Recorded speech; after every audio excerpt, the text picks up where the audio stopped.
10. spev, čakaj, to je prvi, 24, aj to je menda že druga knjiga, ne? Druga knjiga je že, ja.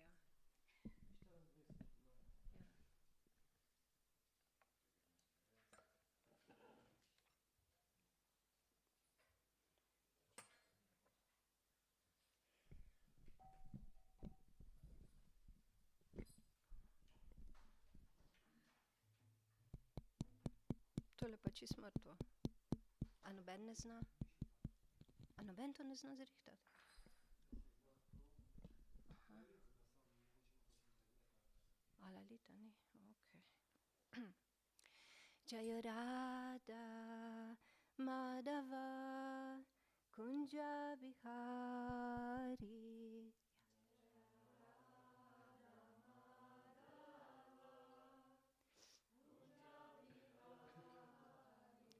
Jaya Radha Madhava Kunja Vihari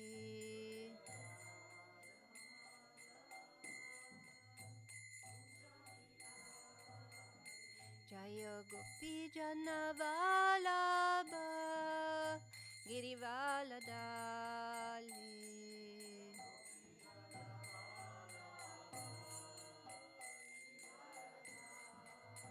Yashodanandana Vraja Jana Ranjana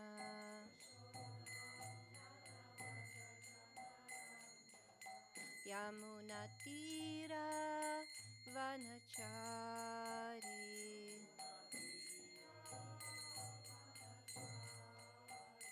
Jaya Radha Madhava Kunja Vihari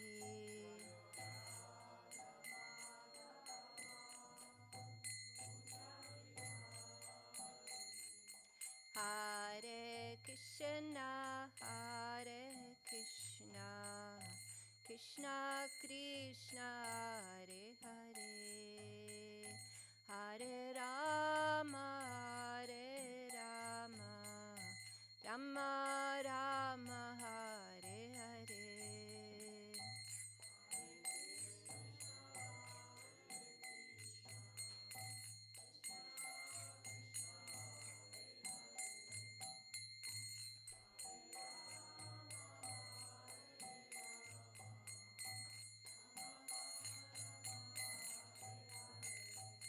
Hare Krishna, Hare Krishna, Krishna Krishna, Hare Hare, Hare Rama, Hare Rama, Rama Rama, Hare Hare.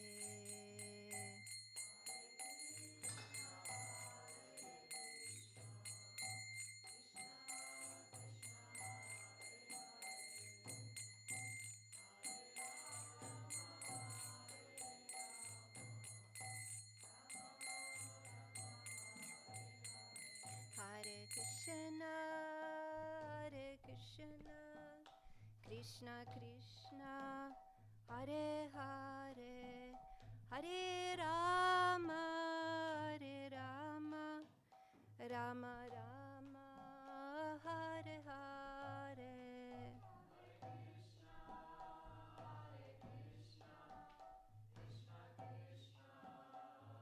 Mislim, da bo zdaj.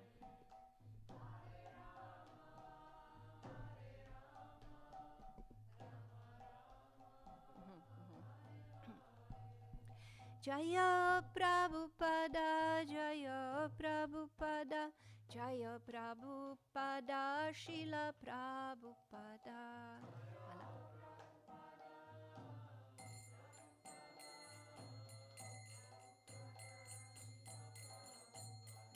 Jaya Panchatattva, Jaya Panchatattva, Jaya Panchatattva, Jaya Panchatattva.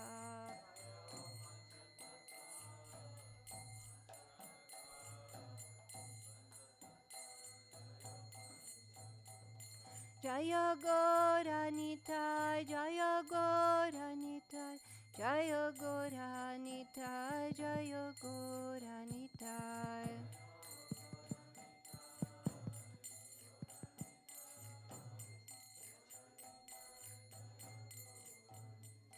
Jaya Giri Govardhan, Jaya Giri Govardhan, Jaya Giri Govardhan, Jaya Giri Govardhan.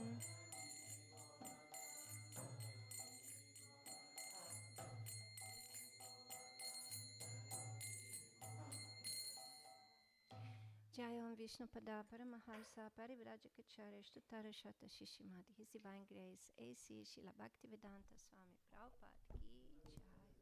Ananta Koti Vaishnav Vrinda Ki Jai. Namacharya Srila Haridas Thakur Ki Jai. Prem Siddha Kho Shri Krishna Chaitanya Prabhu Nityananda Shri Dvaita Gadadhar Shivasadi Gaura Bhakta Vrinda Ki Jai. Jai Shri Radha Krishna Gopa Gopinath Radha Kunda Shada Kunda Giri Govardhan Ki Jai, Vrindavan Dham Ki Jai, Ganga Devi Ki Jai, Munamai Ki Jai, Tulasi Maharani Ki Jai, Gaura Premanande.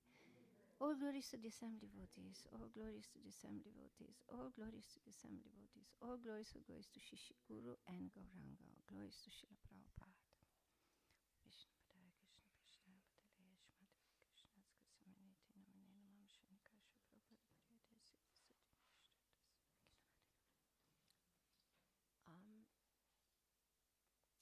Bi angliško govorila, ker imamo tu gostov. Je v redu, ha? Okay. Om Namo Bhagavate Vasudevaya.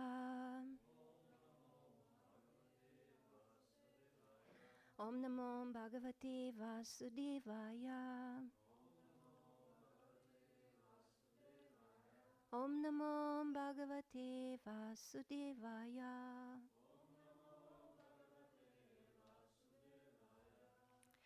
So today is a very auspicious day of Govardhan Puja, the worship of Govardhan Hill, and we will read from a different canto today. So we will read from the 10th canto, chapter which is entitled Worshipping Govardhan Hill, chapter 24, verse number 35.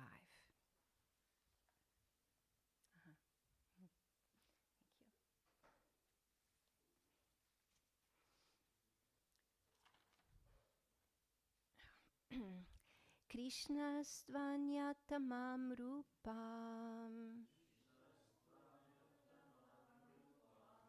Gopa Vishrambanam Gataha Shailosmiti Bruvan Bhuri Balimadad Brihat Vapo.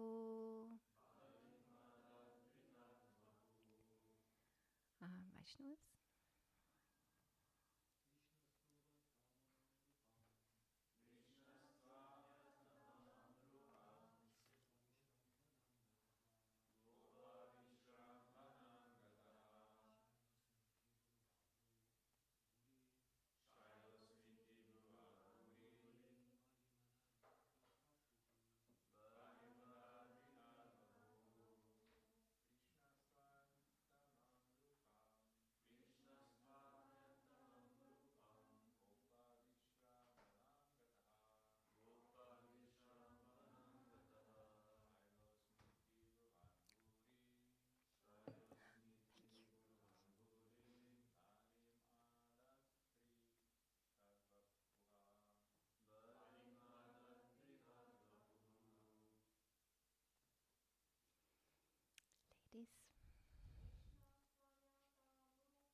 Krishna,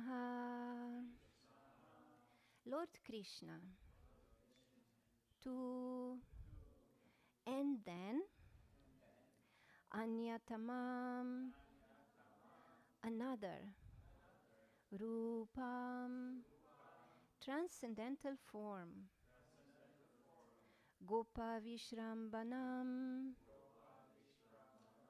for generating the faith of the cowards. Gataha, assumed. Shailaha, the mountain. Asmi, I am. Iti, these words. Bruvan, saying. Buri, abundant. Balim, the offerings. Adat, he devoured. Brihat Vapuhu, in his huge form. Translation. Krishna then assumed an unprecedented, huge form to instill faith in the cowherd man. Declaring, I am Govardhan mountain, he ate the abundant offerings. So please repeat. Krishna then assumed an unprecedented, huge form to instill faith in the cowherd man, declaring, I am Govardhan mountain. He ate the abundant offerings. Purport. In chapter 24 of Krishna, the Supreme Personality of Godhead, Srila Prabhupada writes, when everything was complete, Krishna assumed a great transcendental form and declared to the inhabitants of Vrindavan that he was himself Govardhan Hill, in order to convince the devotees that Govardhan Hill and Krishna are identical. Then Krishna began to eat all the food offered there. The identity of Krishna and Govardhan Hill is still honored, and great devotees take rocks from Govardhan Hill and worship them exactly as they worship the deity of Krishna in the temples. Devotees therefore collect small rocks or pebbles from Govardhan Hill and worship them at home, because this worship is as good as deity worship. Lord Krishna had induced the residents of Vrindavan to assume a significant risk on his behalf. He convinced them to neglect a sacrifice to what is, after all, the powerful government of the universe, and to worship a hill called Govardhan instead. The cowherd community did all this simply out of love for Krishna.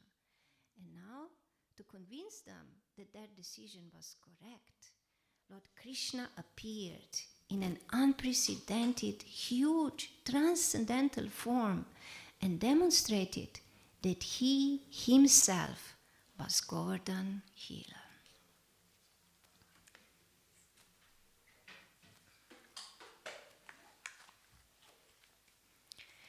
Krishnastvanyatamam rupam gopa vishrambanam gataha shailosmiti bruvan buri balimadad brihatvapuhu.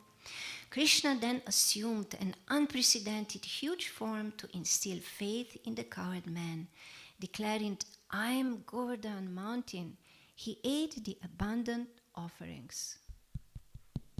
Si spedal preveč dol, na sredo, daj.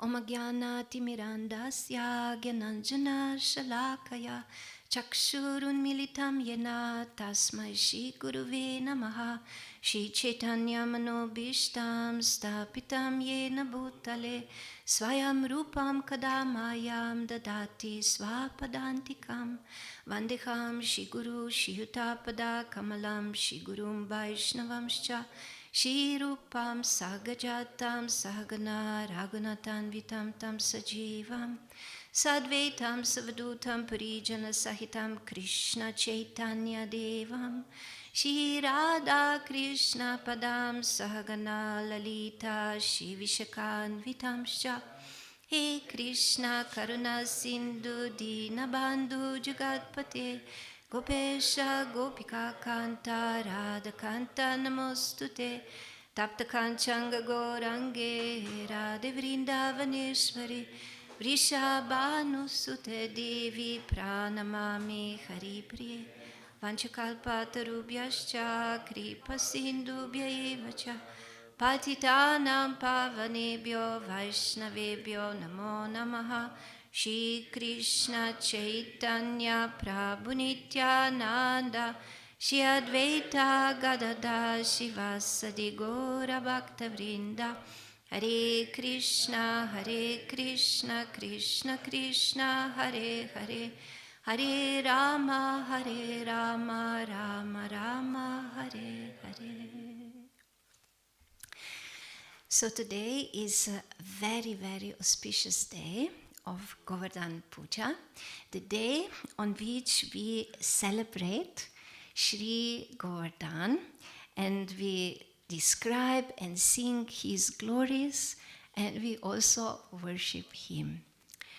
And I would like to first tell the story of Govardhan and Govardhan Puja and everything what happened afterwards. And then I would like to also point out a few lessons that we can learn from this wonderful pastime.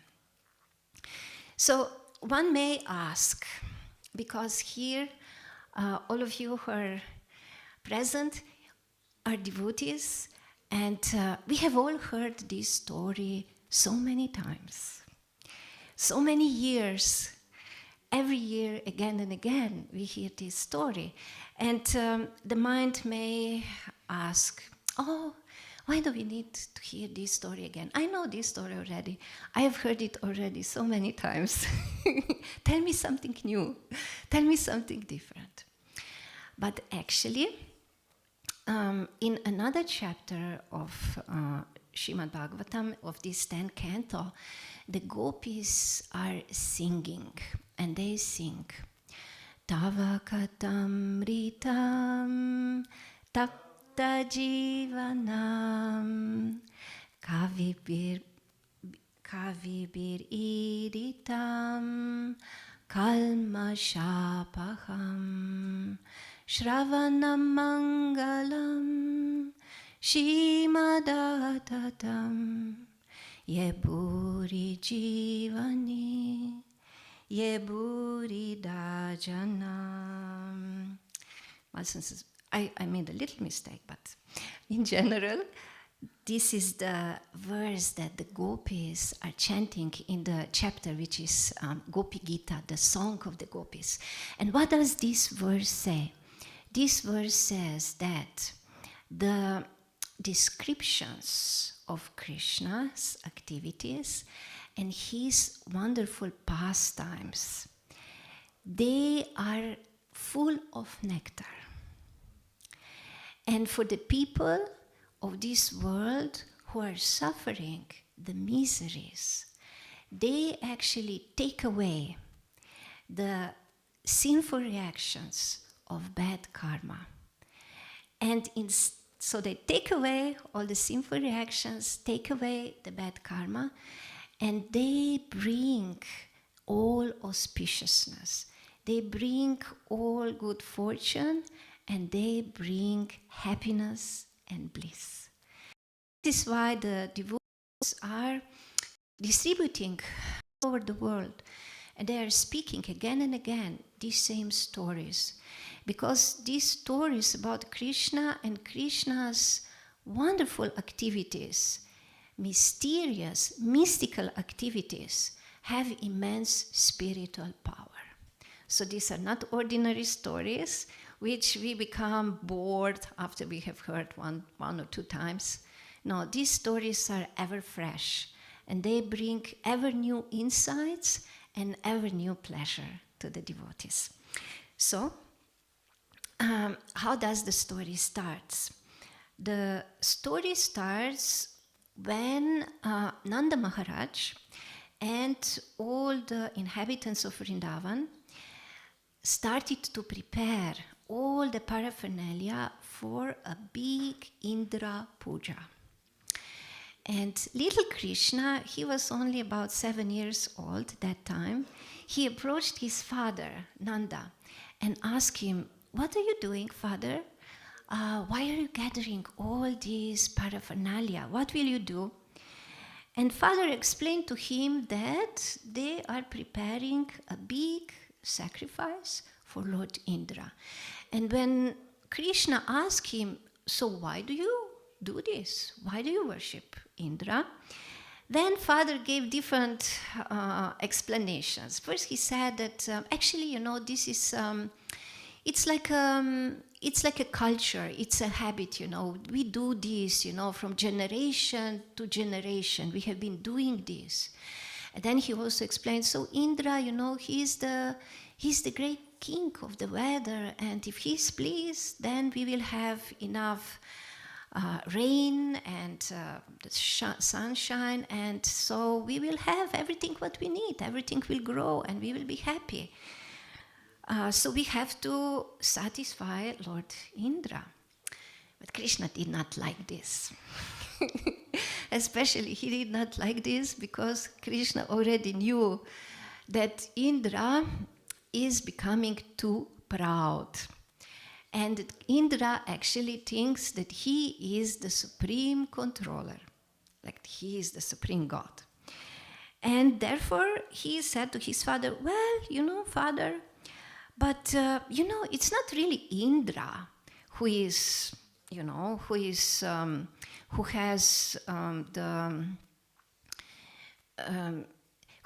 who is the one who is supplying everything what we need, We are actually forest dwellers. We live in the forest, and we travel here and there, and we go to the hills, and actually, who is the one who supplies everything for us? It is Govardhan Hill. Because Govardhan Hill has so many wonderful pasturing grounds, and our cows are gazing there, the beautiful, soft grass, and then they give such a sweet. And then there are, on his slopes, we have fields and grow our grains and vegetables. And then there are trees that give us wonderful, juicy fruits. And then there are many waterfalls that give us water. And there are caves where we can also hide sometimes, and where we can play in the summer, especially Krishna with the cowboys. They are playing in these caves. And these caves are actually very special caves. These caves have the floor made from jewels. And in these caves, they are crystal rooms. And they are full of furniture, most valuable furniture from gold and ivory. And actually, these caves are the places of wonderful pastimes of Krishna, his cowherd boyfriends, and also Krishna and the gopis. So Krishna really appreciates Govardhan Hill. So he convinced his father to worship Govardhan Hill instead of Indra. But Nanda Maharaj was a little scared. He said, well, I don't know. Indra may get angry if we do not worship him. I don't know what will happen. But Krishna pacified him. Don't worry. You just do as I say, and everything will be just all right. Of course, I'm paraphrasing. So, and then out of his immense love for Krishna, Nanda Maharaj agreed, and also all the cowherd boys, cowherd ladies agreed to prepare a wonderful, wonderful festival and a wonderful sacrifice for Giri Govardhan. And this is a sacrifice that is completely different than other sacrifices, other ritualistic for the demigods. How did Krishna instruct Govardhan? He said, you have to prepare many, many wonderful preparations. So you have to make many soups, many wonderful soups. You have to prepare rice, like mountain of rice. You have to prepare puris and ladus and halava and just a mountain of wonderful preparations, and also a mountain of chapatis and all kinds of very delicious, delectable foods for the pleasure of Govardhan. And then you also have to worship brahmanas, and you have to worship cows. And you have to prepare all these offerings. You have to bring and put in front of Govardhan hill, and let him accept your offering. And then after Govardhan hill will eat all his offerings, then you have to, of course, you have to worship him with aratik, and then you have to walk around him. You have to circumambulate him and sing his glories. And then, of course, you have to distribute prasadam to everyone. First to the brahmanas, you have to feed also the cows, and then to everybody else, and also to the lowest of creatures. Even to the dogs, even to the smallest, most insignificant creatures. You have to feed them all up to the neck, so that everybody will be fully joyful, full of this delicious prasadam, and in this way celebrate this wonderful festival. And of course, all the cowherd people honored the instructions of Krishna, and Krishna also said, but you know, those who Govardhan hill, they will be Govardhan hill, and they will be bitten by these snakes. And it's actually very interesting that Srila Vishwanath Chakravarti Thakur, he describes that, so Krishna, he actually said that Govardhan will be displeased. Govardhan will be displeased if we do not worship him. And he actually said that Govardhan has many forms. Govardhan can take many different forms. So he can also take forms of poisonous snakes if he wants, or some other very dangerous animals. And we know that on Govardhan hill there are also creatures that are called blue cows, like very rare, they're very beautiful. But they're actually not cows, they are the antelopes. They're antelopes, like a special kind of antelopes. But they are very dangerous. They have these like very sharp horns. And if you have close contact with this animal, it can be very dangerous.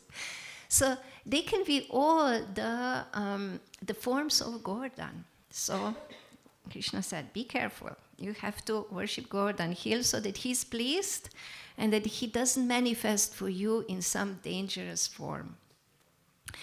So then, of course, all the gopas and the gopis, they prepared, of course, the gopis prepared all the delicious foods, and then they brought it in front of Govardhan. It was a huge mountain of wonderful, wonderful foodstuffs. And then what happened is what we are just reading in this text right now. So all of a sudden, the hill manifested another form. It was a gigantic form of the Lord, of Krishna, huge form of Krishna. And he declared, I am Govardhan mountain. So by this he declared that he is non-different from the mountain. And of course, one of the main reasons was also to instill the faith in the cowherd community, that by worshipping Govardhan Hill, they are actually worshipping Krishna. And there is even much deeper message here. The message is that we only have to worship Krishna, not any other so-called god or not any demigod. Demigods are just the servants.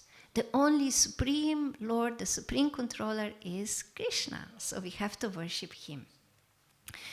And when he assumed this huge form, then he started eating. He started eating. And he ate everything. And you know where this happened? Devotees who know, who go to the pilgrimage to Govardhan, you know that this happened at the town called Aniyor. Aniyor. And what does it mean, Aniyor? Aniyor means, give me more, give me more. Because this huge Krishna was not satisfied just with one mountain of food. He said, give me more, Aniyor, Aniyor, give me more, give me more. And then the cowherds became a little nervous. Oh no, oh no, what to do now? I mean, we brought already all the food, that we had, and he still had satisfied. What shall we do now? And then the little Krishna, he put one tulsi leaf. And then the huge form took this tulsi leaf, and then he was satisfied. Then he was happy.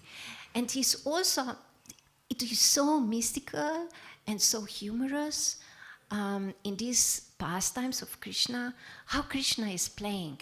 So there was that huge form of Krishna, and little Krishna was also still there. So little Krishna was looking at this huge form of Krishna, like with great respect. Oh, he's so big. But actually, they are non-different. Little Krishna and huge Krishna and Govardhan, they are all the same. There is all the same person, but in the different forms. So it's such a wonderful, wonderful, sweet pastime of the Lord. And of course, then, when Govardhan was finally satisfied, they continue with worshipping him, and then they circumambulated him, like all the gopis and Mama Yashoda, they were on the carts, and they were going around, and they were singing the glories of Krishna, and it was so blissful. It is actually explained that all the cowherd boys and the cowherd men and all the gopis, the little gopis, older gopis, they experienced so much bliss that they have never experienced before, just by worshipping Govardhan Hill, by circumambulating him. And then, of course, everybody had a huge feast. And after the feast, everybody was happily going back home. Everybody was happy, except for one person. Indra. He already said.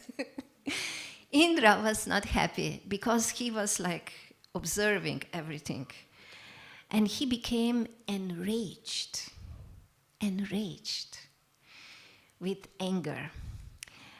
How do they dare to do this? Instead of worshipping me, instead of performing sacrifice for me, they're worshipping this heel, a heel, like an ordinary heel. Not me. I'm the Supreme Lord who is giving them the rain and the shine. I'm the one who has to be worshipped. But these stupid cowherd men and women, they are listening to this little boy, this little talkative boy, who is just speaking nonsense. Shishi Panchatattva ki jai. Shishi Gornitai ki jai. How is this possible? How is this possible? They completely lost their minds. Yes, I know what happened to them. They are overwhelmed by pride. The pride has stepped into their mind because they are so prosperous. They are so prosperous because of me. And now they are so prideful that now they neglect me. I have to teach them a lesson. I really have to bring them back to sanity. So he called for the most ferocious cloud, which is called Samvartaka. And this is the cloud of devastation. This is the cloud that usually comes at the end of the universe, when the universe is to be destroyed. And he called him and he told him, you go there to Vrindavan and you have to drown the entire place. And you have to kill them all. Actually, he didn't exactly say kill, but just drown them all in water.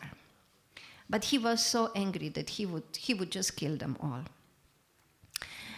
And Samvartaka was actually a little bit doubtful. He was afraid. He said, are you sure that this is the right thing to do? Maybe this is not the best thing to do. But Indra convinced him, don't worry, just do as I say, just go there together with other clouds, your assistants, and you just pour rain, these heavy rains, and I will go with you, and I will be there, and I will support you, and we will drown this entire place. We will flood it completely so that there will be no more ground visible anymore. So, and then Samvartaka, he agreed, and so they went all. And they all arrived above Govardhan and the entire Vrindavan, and the rain started pouring, and a huge storm came about, and the winds were blowing, and all of a sudden it was like the hell has broken out. It was a hellish condition, and all the cowherd boys and cowherd ladies, all the cows and the calves and the little animals, everybody was plunged into a huge suffering, into a great distress. And they all, in their life, the center of their life was Krishna. They were living only for Krishna. And in this moment of great tragedy, of great calamity, they didn't know anything else and nobody else. They just called out, Krishna, Krishna, save us, save us. This was the only thing that they knew, to call out to Krishna and to beg him for shelter. And of course, Krishna immediately pacified him. Don't worry, I will protect you. And actually, Acharyas also reveal that this whole Leela was planned by the Lord because it was not the main reason that Krishna wanted to reduce Indra's pride. This was a secondary reason. But the main reason why Krishna orchestrated all this apparent calamity was because he wanted to create a situation when he will be together with all of his devotees, very, very close together, for a very long time, and where they will be able to relish this sweet, loving exchange of prema. So he just wanted to benefit all of the Vrajavasis. And this is why apparently he created a calamity. So this is how Krishna acts in his mystical ways. And also the decision of Indra to send these terrible clouds and to flood the entire Vrindavan was conducted under the influence of Yoga Maya, which is the pastime potency, the internal potency. So it was under Krishna's control. Krishna orchestrated, Krishna actually instigated Indra to act in this way, just to create this favorable circumstance to be together with his loving devotees. So what happened next? Krishna said, so don't be afraid, I will protect you. And at this moment, Krishna started walking towards Govardhan Hill. And again, the acharyas describe that an expansion of Krishna's internal potency for few minutes removed all the clouds. So that while Krishna was walking, not even one drop of rain touched him. So he was completely dry until he came to the Govardhan. And then, of course, then he lifted Govardhan Hill with his left hand, with the pinky of his left hand, like a little mushroom. And of course, there was also another reason here, because Krishna wanted also to glorify his, some say, the best servant. And who is the best servant? The gopis with Srimati Radharani, they say the best servant is Govardhan Hill. Of course, they are the opinions are different. Some say Govardhan Hill, some say Srimati Radharani, some say both. But Srimati Radharani says Govardhan Hill is the best. He is the best servant. And also, why is Govardhan Hill the best servant?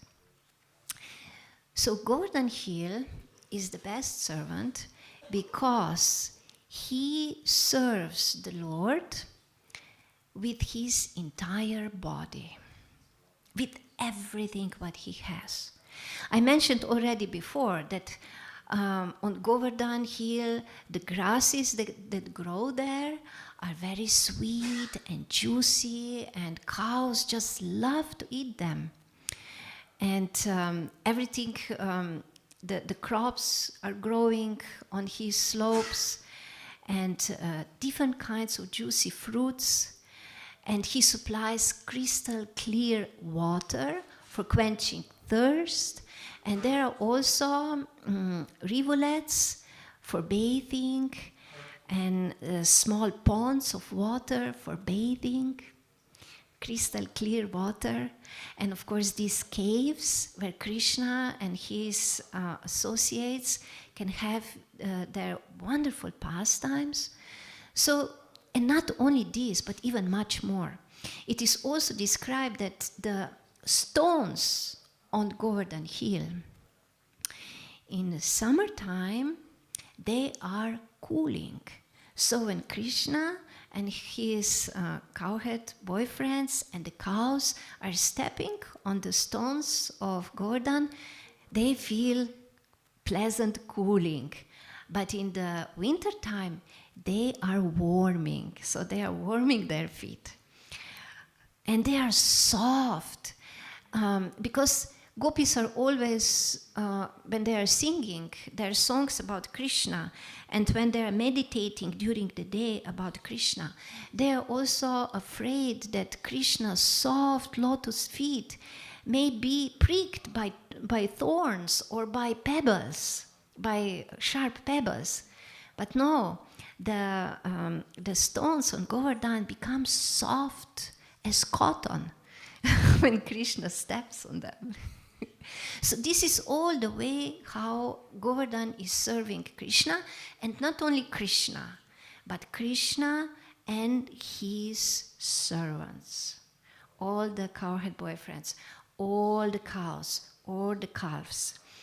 And this is also one of the reasons why Govardhan Hill is considered to be the best servant, because he is serving the servants of Krishna with all his heart.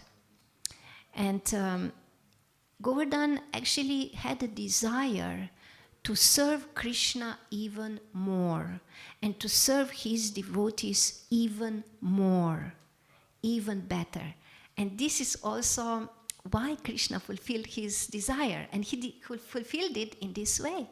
So that Govardhan Hill became a huge umbrella to shelter all the devotees of Krishna from the anger and animosity of Indra. So here we can also see that Govardhan was protecting the devotees of Krishna from the animosity of another devotee. It's very, very interesting. So he was serving Krishna by serving his devotees also in this way. And of course, when Krishna was holding Govardhan Hill, it was like he was holding in his palm. So because Govardhan felt the touch of Krishna, he was shaking in ecstasy. He was shaking in ecstasy.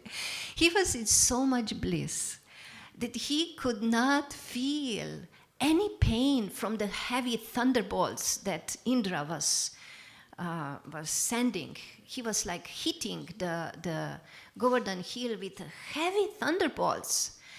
But Govardhan didn't feel anything.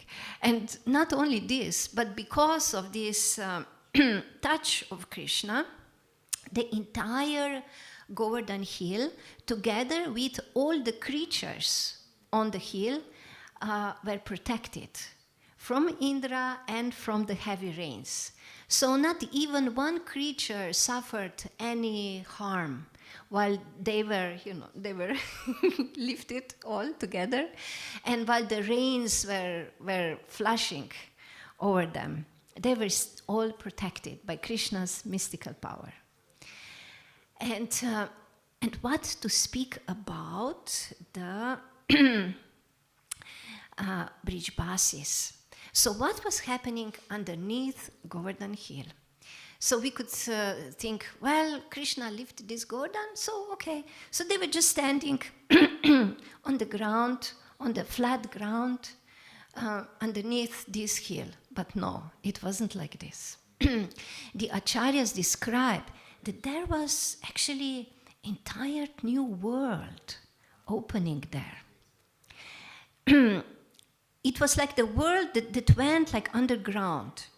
So there was grass, and there were forests, and there were hills, and there were lakes. Like entire world was there. And also, there is another doubt that somebody may have. I mean, Govardhan is not so big, it's not so huge, actually. How is it possible that the entire, all the residents of Vrindavan could find shelter there? But it is explained that by Krishna's mystical power, the Govardhan is so big that that all the three worlds can be under his shelter. So no problem, just for one Vrindavan village to be under his shelter.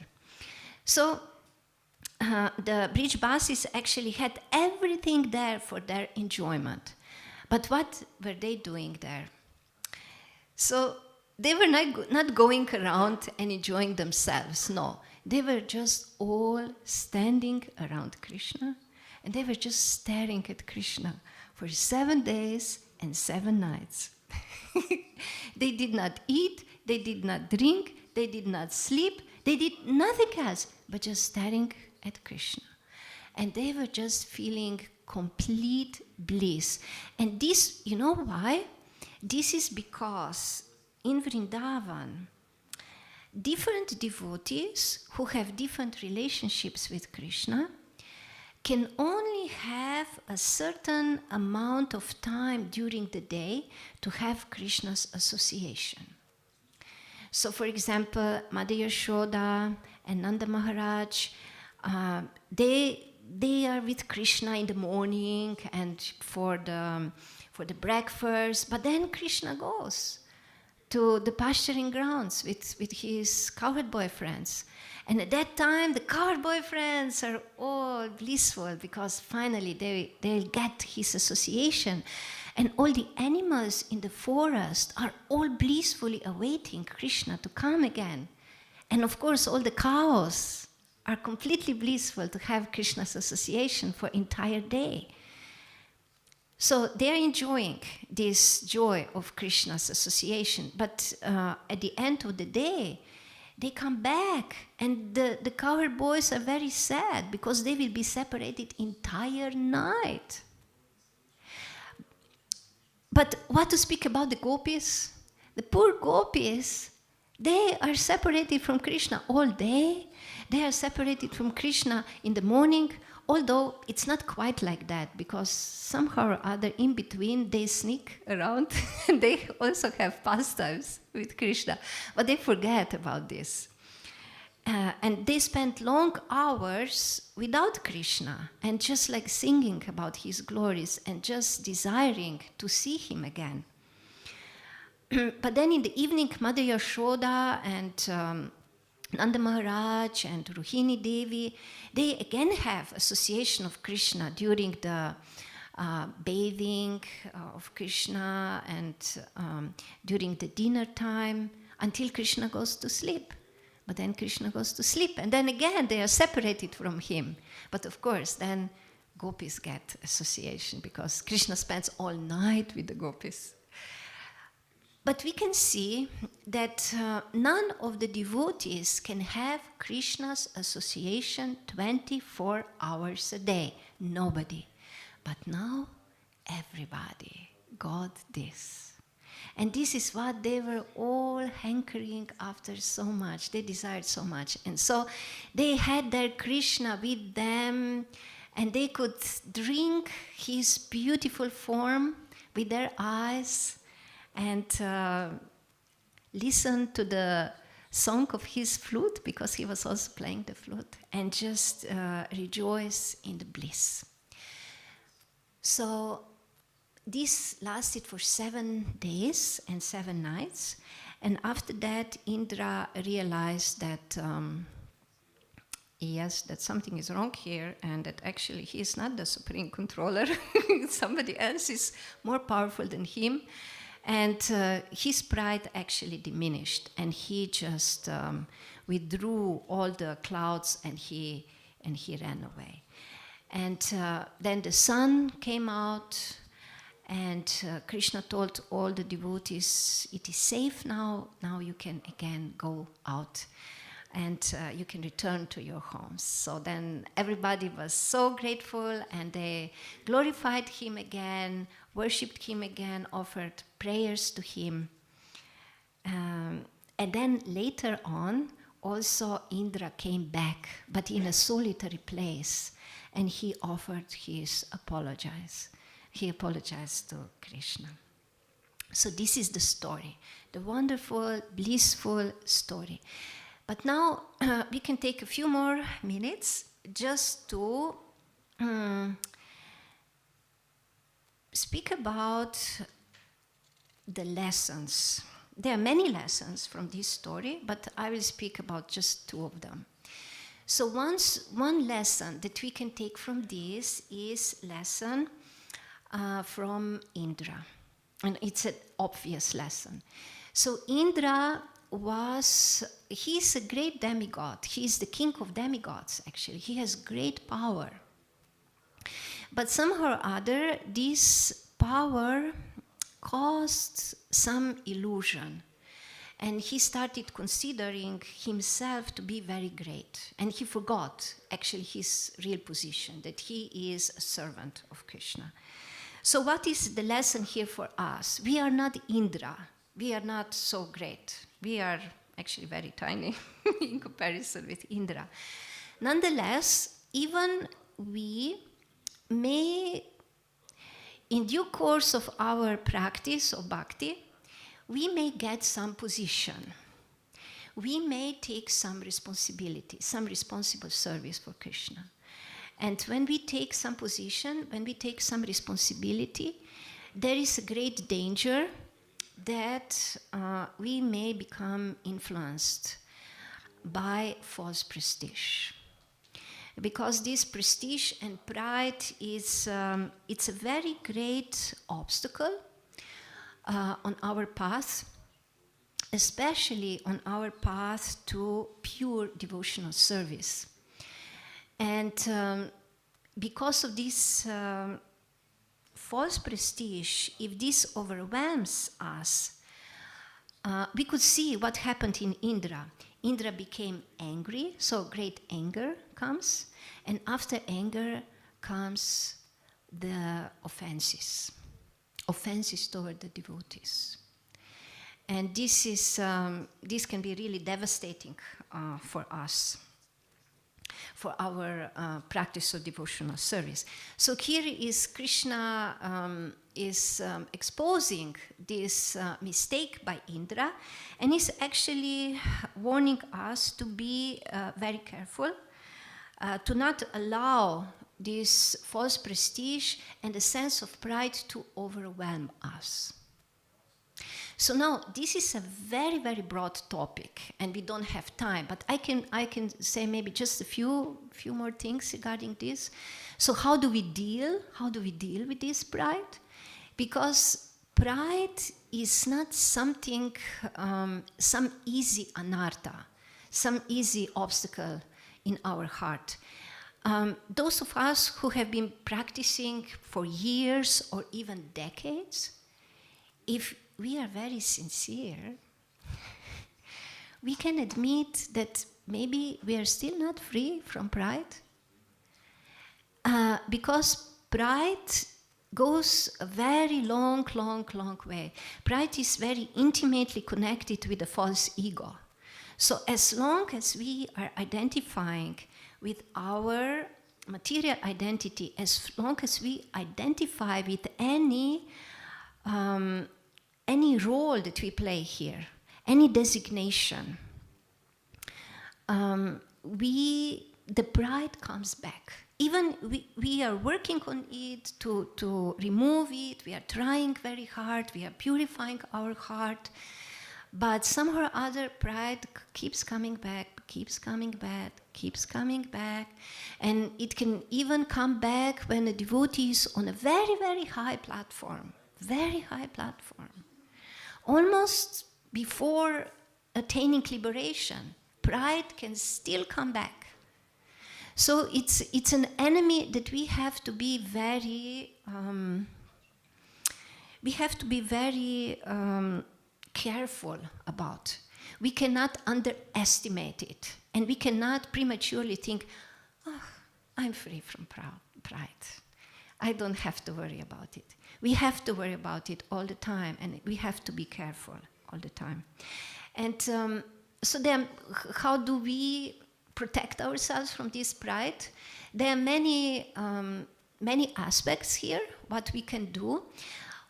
One very important example is shown to us by Lord Brahma in another pastime. This was in the pastime of creating all the planetary systems. Because before Lord Brahma created all the planetary systems, he was very afraid. And he offered praise to the Lord. And what was his main request? His main request was, "My dear Lord, please protect me from pride. Please protect me from pride. Because if I create all these planetary systems, I will think I'm the creator. I'm the creator of this world. So please protect me." And then the Lord, of course, he assured him protection. And he said, you have to always meditate on me.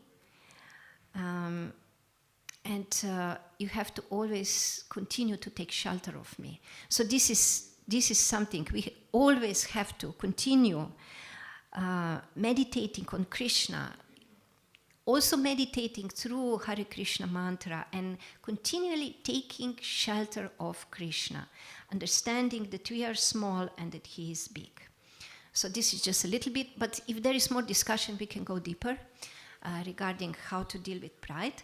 But I would also like to speak about the second lesson. And the second lesson is about the shelter, about the protection. Because we can see even the inhabitants of Vrindavan, they were plunged into a great calamity.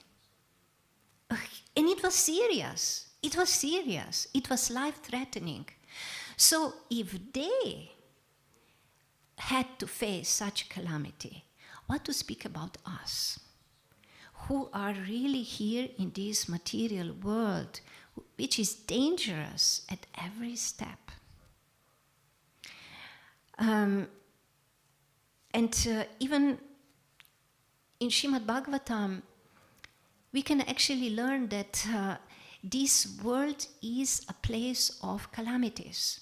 It is to be expected that calamities will come. Not whether they will come or not, but when they will come, because they will come for sure. This is a fact. This is a place for calamities. So Krishna is teaching us here, when calamity comes, we have to take shelter exclusively of Him. We have to take shelter exclusively of Krishna, and nobody else, and nothing else. And what is this? This is the key to pure devotion. Because pure devotional service, of course, there are also some other aspects, but one of the main aspects of pure devotional service is that the devotee surrenders himself to Krishna first. And then he serves him according to what Krishna wants, how Krishna desires it. And here, when we're speaking about surrender to Krishna, so this is the main theme in our bhakti tradition, in our practice of bhakti yoga. Sarva dharmam parityaja, mamikam sharanam vraja, aham tvam sarva papebhyo mokshayishami mashuchaha. Krishna is calling us, Krishna is inviting us, surrender unto me, take shelter of me exclusively. Exclusively. Give up all other dharmas, all other obligations, all other worshipable beings. You exclusively worship only me and surrender only unto me, and I will protect you. I can assure you this. But are we convinced? Are we convinced of that? Or are we still taking shelter of other things? And this we can see, how we can see that, if I'm still taking shelter of other things. I can see that very simply in my everyday life. What is my top priority? What do I put as a top priority of my life? Is it my family? Is it my job? Is it my body, my health? Or is it Krishna and Krishna's service? So we can see, because we can speak philosophy, we can speak many things, but in our practical day-to-day life, we show what really is our philosophy and what we really believe in. And many times, even as devotees, we still believe more in karma than in bhakti. We may be more convinced that I have to do all my material duties really regularly. If not, what will happen to me? I will have nothing to eat. Oh no. So what is this? This is belief in karma. This means I believe in karma more than in Krishna.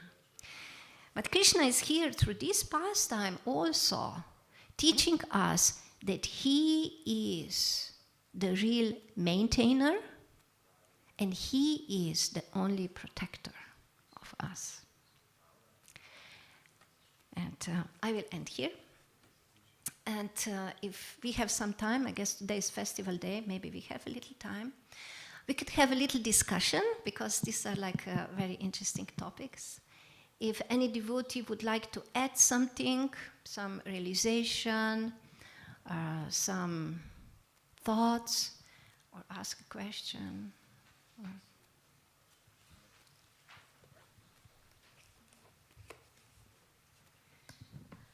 Hare Krishna Mataji, thank you so much for the lecture. I would have 2 questions. Yes. I mean, I cannot add anything. Contradictory. I'm joking. No, they were controversial. Controversial, yes, not contradictory. They are controversial, obviously. They are my questions. Yes. So the first question, you mentioned about Govardhan protecting the devotees from the animosity of other devotees. Yeah. And you also mentioned that even very elevated devotees can be subject to pride and probably also other anger, lust, and so on and so forth. Yes. The question is, when we see such animosity from a devotee towards another devotee, should we intervene or should we keep our nose out of it? Yes, it's a very nice question. It's a very important question. Whenever we see that any devotee is attacked or harmed, we cannot just stay by and look and pretend nothing has happened. We cannot. It is our duty as devotees. We have to do something. We have to act. So how we will act depends. Not everybody can act in the same way. So for example, it really depends. If somebody is just like, now it also depends on the situation, what really is that animosity, what really is the attack. I can maybe give one example, which is described in Srimad Bhagavatam in the 4th canto, where is the story of Daksha when Daksha attacked Lord Shiva. So this is one story. So here we can see, we have then direct instructions from when the insult, when the attack is verbal, what we have to do. So we could see that the instruction is that we cannot just listen and do nothing. But the injunction is, so these are very heavy injunctions. One injunction is to cut the tongue of the offender. This is the injunction of the scripture. Cut the tongue of the offender. So, of course, we have to understand not everybody can do this. And actually, generally, mostly, when we are in the assembly of the devotees, we probably can't do this. And even if somebody could do this, it's only kshatriyas who could do this, somebody who is in a position.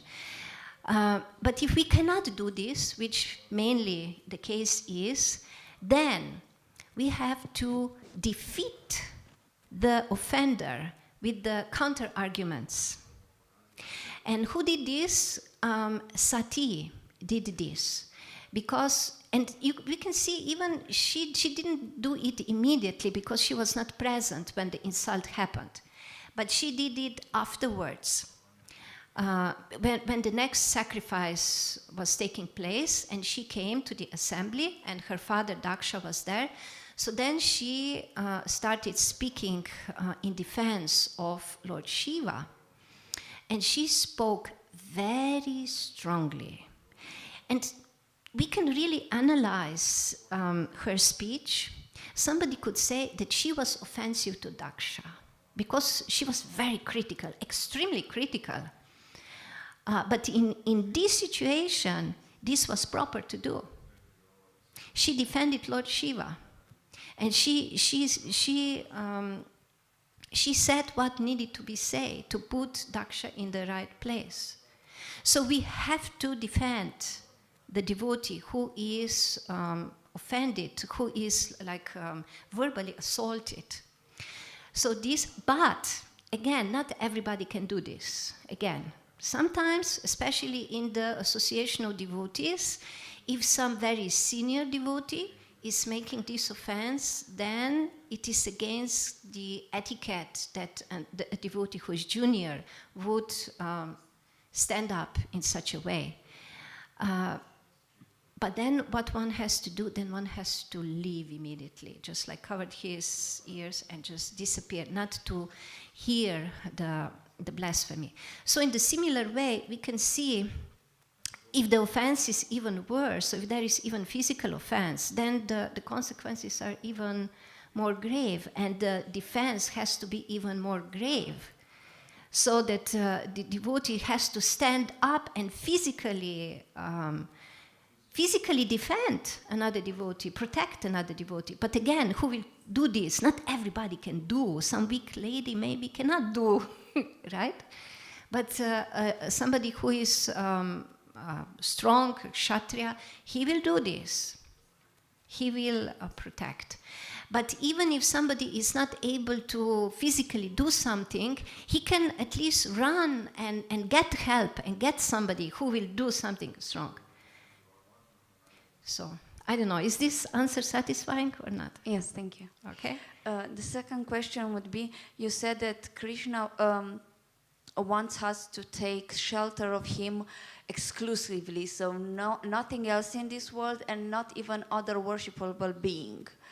And to surrender to him exclusively, so no other, and to worship no other, to surrender no other being, not even other worshipable being. Mm-hmm. And my question is, what about the guru? Is he in the category or not? Well, the guru, he is the transparent via medium. He is the representative of Krishna, so he is not some other. He is actually accepting worship on behalf of Krishna. So even when we worship Guru, Guru will not take it on his behalf. Guru will not take the worship on his behalf.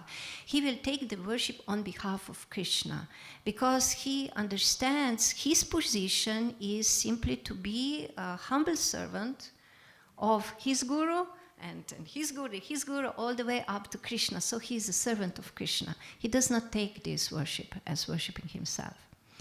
So this is bona fide. Thank you so much. Okay. All right. Good. Okay. No other question or comment? Okay. There is some in the back. Mm-hmm. Krishna. Thank you for a nice lecture. Just like it was interesting for me, her first question about following this etiquette, like especially on a little bit stronger circumstances.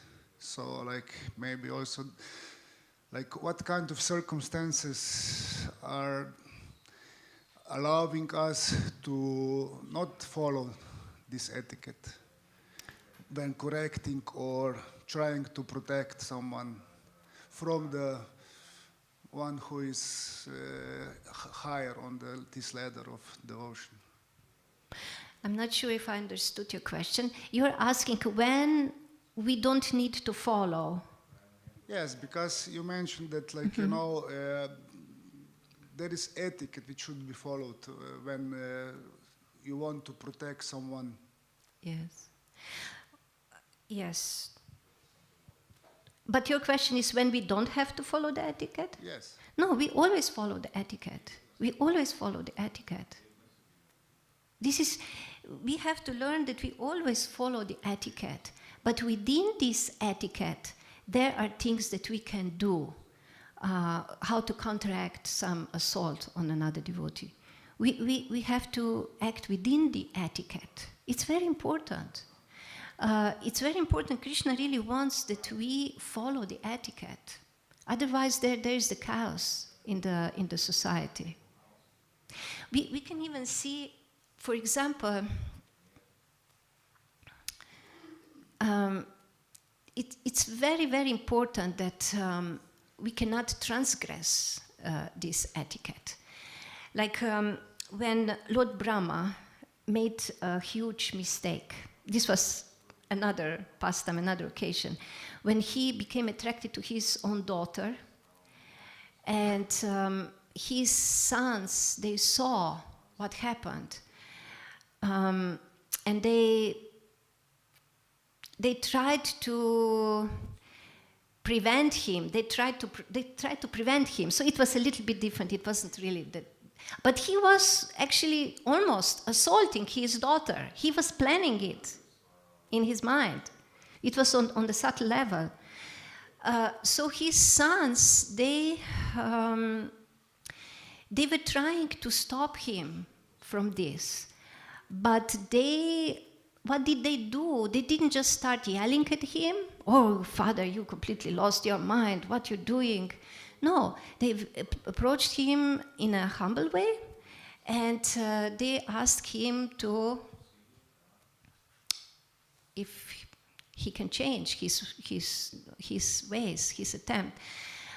And there was only one of the sons who was critical.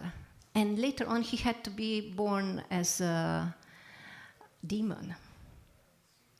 And this is all because of Brahma's such an elevated position. Because Brahma is a guru. He started the whole sampradaya. He's the sampradaya acharya, also of our sampradaya. He's the most elevated personality in the universe. You can't just go to him and just, right? So the other sons, when they were unsuccessful in their very humble and very respectful attempt, then they just prayed to Krishna, and then Krishna interfered. Krishna corrected him, Lord Brahma, from within the heart. But still, we can see they didn't just sit idly, and they didn't just think, well, what we can't do anything. So no, they did. They prayed. So this is also one very important aspect for us also, to pray when there is some situation like this. To pray for the person who is committing offense or assault, and to pray for a person who is like being attacked, for both. So I don't know, is this an answer to your question? Yeah, it's nice because, yes, it's a huge offense from Brahma, and also, like I said, it's very elevated, and even though like they should follow, and when they didn't follow, they become this, they need to burn, to get burned as Devaka's sons. Yes. And that's why, like, yes. Because they were...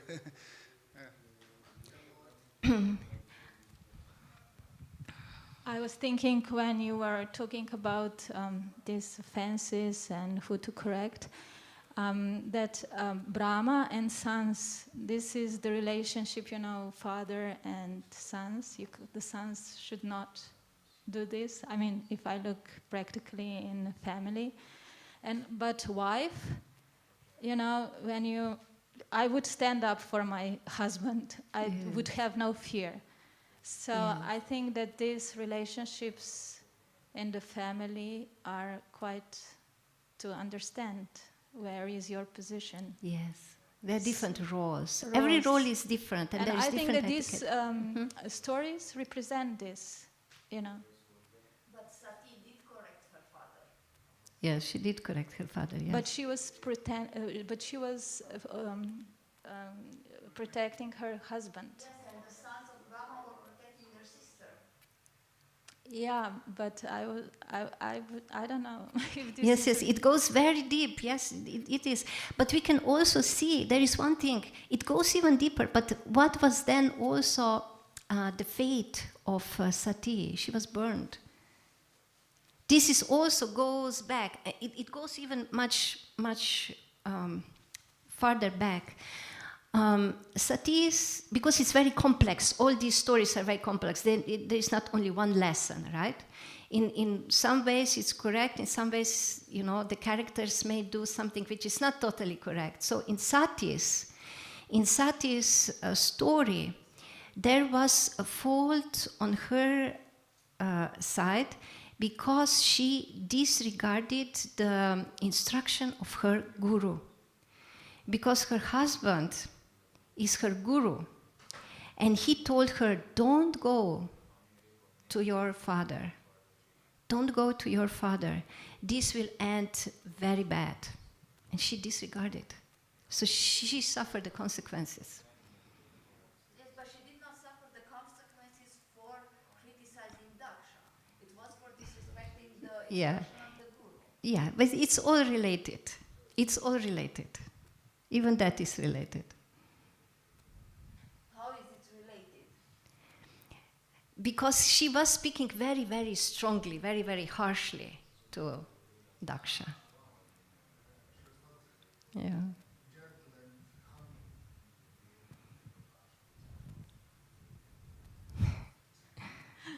I don't understand. Minutes ago you said that she was very harsh and it was the proper thing to do at that time because Daksha insulted Lord Shiva, and now actually it wasn't the proper thing. Yes, there is complexities. I'm saying that it's a complex story here. It's not just simple. So one perspective is like she said, and the other is that it's other. Yeah.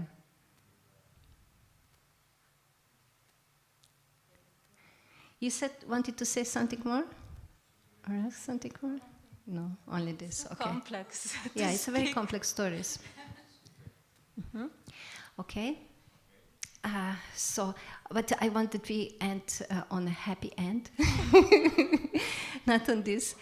So what we should actually do on this special day of Govardhan Puja, we should turn to Giriraj Govardhan and we should pray for his mercy.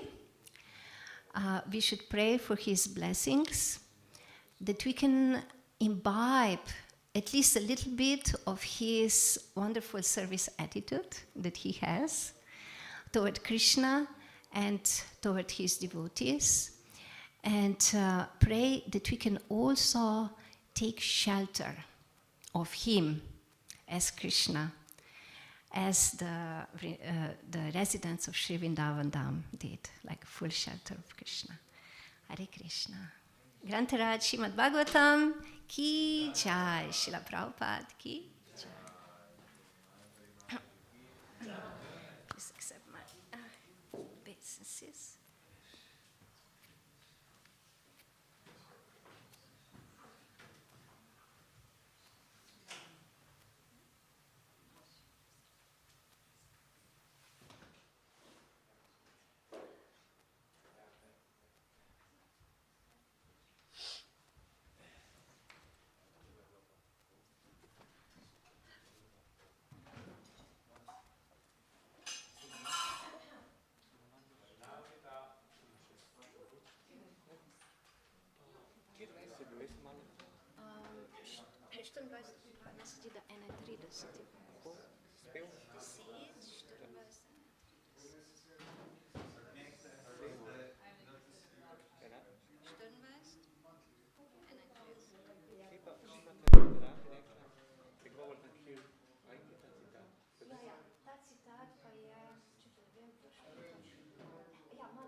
Qua faccio, tipo, respetto, possiamo